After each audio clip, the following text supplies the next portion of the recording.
ଭାବନ୍ତୁ ଆପଣ ଗୋଟିଏ ଏମିତି ସମୁଦ୍ର ଭିତରେ ଅଛନ୍ତି ଯେଉଁଠାରେ ଡଙ୍ଗା ତ ଅଛି କିନ୍ତୁ ନାଉରିଆ ନାହିଁ। ଭାବନ୍ତୁ ଆପଣ ଗୋଟିଏ ଏମିତି ଜଙ୍ଗଲ ଭିତରେ ଅଛନ୍ତି ଯେଉଁଠାରେ ଆଲୋକ ଅଛି କିନ୍ତୁ ରାସ୍ତା ନାହିଁ। ଜୀବନ ବି କିଛି ଏମିତି ହିଁ ହେଇଥାଏ ଯେବେ ଆମ ପାଖରେ ଶିକ୍ଷା ନଥାଏ। ସାଙ୍ଗମାନେ, ଏହି ଦୁନିଆରେ ସମସ୍ତେ ବଡ଼ ହେବାକୁ ଚାହୁଁଛନ୍ତି, ସଫଳତା ପାଇବାକୁ ଚାହୁଁଛନ୍ତି, ନାଁ କମେଇବାକୁ ଚାହୁଁଛନ୍ତି, କିନ୍ତୁ ଏସବୁ ବିନା ଏଜୁକେସନରେ କେମିତି ସମ୍ଭବ ହେବ? ଆଜିର ଏହି ଭିଡ଼ିଓରେ ମୁଁ ଆପଣଙ୍କୁ କହିବା ପାଇଁ ଯାଉଛି କି ଯଦି ଆପଣ ନିଜ ପାଠପଢ଼ାକୁ ହାଲକାରେ ନେଉଛନ୍ତି ତ ଆପଣଙ୍କୁ ଆସୁଥିବା ସମୟରେ କେତେ ଭୟଙ୍କର ସମସ୍ୟାର ସାମ୍ନା କରିବା ପାଇଁ ପଡ଼ିବ। ତ ଏହି ଭିଡ଼ିଓକୁ ଶେଷ ପର୍ଯ୍ୟନ୍ତ ଦେଖିବା ପାଇଁ ମୋର ଆପଣମାନଙ୍କୁ ଅନୁରୋଧ। ଆଉ ମୁଁ ଏହି କଥାର 100% ଗ୍ୟାରେଣ୍ଟି ଦେଉଛି କି ଏହି ଭିଡ଼ିଓକୁ ଲାଷ୍ଟ ପର୍ଯ୍ୟନ୍ତ ଦେଖିସାରିବା ପରେ ପାଠପଢ଼ା ପ୍ରତି ଥିବା ଆପଣଙ୍କ ଦୃଷ୍ଟିକୋଣ ସମ୍ପୂର୍ଣ୍ଣ ଭାବରେ ବଦଳିଯିବ। ଆଉ ଯଦି ନ ବଦଳେ ତ ଆପଣ ମୋ ଚ୍ୟାନେଲକୁ ଅନସବସ୍କ୍ରାଇବ୍ କରିଦେବେ। So let's start the video.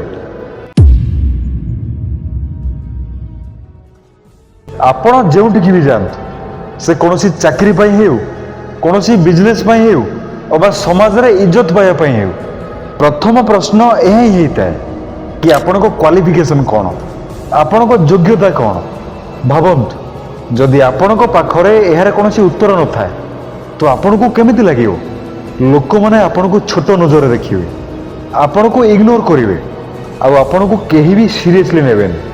କାରଣ ଏହି ଦୁନିଆ କେବଳ ସେଇମାନଙ୍କୁ ଇଜ୍ଜତ ଦେଇଥାଏ ଯେଉଁମାନେ କିଛି ଜାଣନ୍ତି, ଯେଉଁମାନେ କିଛି ଶିଖନ୍ତି, ଆଉ ଯେଉଁମାନେ ନିଜକୁ ଯୋଗ୍ୟ ବନାନ୍ତି। ଏବେ ଟିକେ ଧ୍ୟାନ ଦେଇକି ଶୁଣନ୍ତୁ, ମୁଁ ଆପଣଙ୍କୁ ରିଆଲିଟି କଥା କହିବା ପାଇଁ ଯାଉଛି ଯାହାକି ଆମ ସମାଜରେ ଘଟୁଛି। ଆଜିର ଦୁନିଆରେ ଯେଉଁମାନେ କମ୍ ପଢ଼ା ଲେଖା ବା ଅଶିକ୍ଷିତ ହେଇଥାନ୍ତି ସେମାନଙ୍କ ପାଖରେ ଭଲ ଚାକିରି କରିବାର ସୁଯୋଗ ହିଁ ନଥାଏ। ସେମାନେ ମଜବୁରିରେ ପଡ଼ି ଛୋଟ ମୋଟ କାମ କରିବାକୁ ବାଧ୍ୟ ହୁଅନ୍ତି ଯେଉଁଠାରେ ସେମାନଙ୍କୁ କଠିନ ପରିଶ୍ରମ କରିବା ପାଇଁ ପଡ଼ିଥାଏ, କିନ୍ତୁ ତା ବଦଳରେ ସେମାନଙ୍କୁ ସାଲାରୀ ବହୁତ କମ୍ ମିଳିଥାଏ। ଆଉ ଅନ୍ୟପଟେ ଯେଉଁ ଲୋକମାନେ ପାଠ ପଢ଼ନ୍ତି ସେମାନଙ୍କ ପାଖରେ ବହୁତ ସାରା ବିକଳ୍ପ ଥାଏ। ସେ ଭଲ ଚାକିରି ହେଉ, ବିଜନେସ୍ ହେଉ କିମ୍ବା ନିଜ ପାଇଁ କିଛି ବଡ଼ କରିବାର ସ୍ୱପ୍ନ ହେଉ। ଆପଣ କ'ଣ ଭାବୁଛନ୍ତି? ଆପଣଙ୍କୁ ନିଜ ଲାଇଫ୍ ଚଲେଇବା ପାଇଁ ପ୍ରତିଦିନ ଅନ୍ୟର ଅର୍ଡ଼ର ଶୁଣିବାର ଅଛି ନା ଆପଣଙ୍କୁ ନିଜ ଜୀବନର ମାଲିକ ହେବାର ଅଛି? ଦେଖନ୍ତୁ ସାଙ୍ଗମାନେ, ପାଠପଢ଼ା ଗୋଟିଏ ଇନଭେଷ୍ଟମେଣ୍ଟ ହେଇଥାଏ ଯାହାକି ଆଗକୁ ଯାଇକି ଆପଣଙ୍କୁ ପଇସାର ଅସୁବିଧାରୁ ବଞ୍ଚେଇଥାଏ। ଯଦି ଆପଣ ପାଠ ନ ପଢ଼ିବେ ତ ଆପଣଙ୍କ ଲାଇଫ୍ର ଗୋଟିଏ ବହୁତ ବଡ଼ ଅଂଶ ପଇସା ପାଇଁ ସଂଘର୍ଷ କରିବାରେ ଚାଲିଯିବ। ଆମେ ସମସ୍ତେ ଦେଖିଛେ କି କିଛି ଲୋକ ଦିନରାତି ପରିଶ୍ରମ କରନ୍ତି, ତାପରେ ବି ସେମାନେ ନିଜ ଘରର ଖର୍ଚ୍ଚକୁ ପୂରା କରିପାରନ୍ତିନି। କିଛି ଲୋକ ସେମାନଙ୍କର ଛୋଟ ଛୋଟ ଆବଶ୍ୟକତା ପାଇଁ ମଧ୍ୟ ବିକଳ ହୁଅନ୍ତି। କିଛି ଲୋକ ଋଣ ଭିତରେ ବୁଡ଼ି ଯାଆନ୍ତି କିନ୍ତୁ ତା ଭିତରୁ ବାହାରିବାର କୌଣସି ରାସ୍ତା ଦେଖାଯାଏନି। ଏବେ ନିଷ୍ପତ୍ତି ଆପଣଙ୍କ ହାତରେ ଅଛି। ଆପଣ ଆଜି ପରିଶ୍ରମ କରିବେ ନା କାଲି ଜୀବନ ସାରା ପଶ୍ଚାତାପ କରିବେ? ସାଙ୍ଗମାନେ, ଏହି ଦୁନିଆରେ ଥିବା ପ୍ରତ୍ୟେକ ଲୋକଙ୍କ ଜୀବନରେ କୌଣସି ନା କୌଣସି ସ୍ୱପ୍ନ ଥାଏ। କିଏ ଡକ୍ଟର ହେବାକୁ ଚାହେଁ, କିଏ ଇଞ୍ଜିନିୟର, କିଏ ବଡ଼ ବିଜନେସମ୍ୟାନ୍, କିଏ ୟୁଟ୍ୟୁବର, କିଏ ସେଲିବ୍ରିଟି। କିନ୍ତୁ ବିନା ଏଜୁକେସନରେ ଏସବୁ କେମିତି ସମ୍ଭବ ହେବ? ଯଦି ଆଜି ଆପଣ ପାଠପଢ଼ା ଛାଡ଼ି ଦିଅନ୍ତି ତ ଆପଣଙ୍କ ସବୁ ସ୍ୱପ୍ନ ଅଧୁରା ରହିଯିବ। ଆପଣଙ୍କୁ ଆପଣଙ୍କ ନିଜ ପସନ୍ଦର କାମ ମିଳିବନି, ଆଉ ଜୀବନ ଯିବା ବଦଳରେ ଆପଣଙ୍କୁ ଜୀବନ ବିତେଇବା ପାଇଁ ପଡ଼ିବ। ଯେଉଁ ଲୋକମାନେ ପାଠପଢ଼ା ଛାଡ଼ି ଦିଅନ୍ତି ସେମାନଙ୍କ ପାଖରେ କୌଣସି ଲକ୍ଷ୍ୟ ନଥାଏ।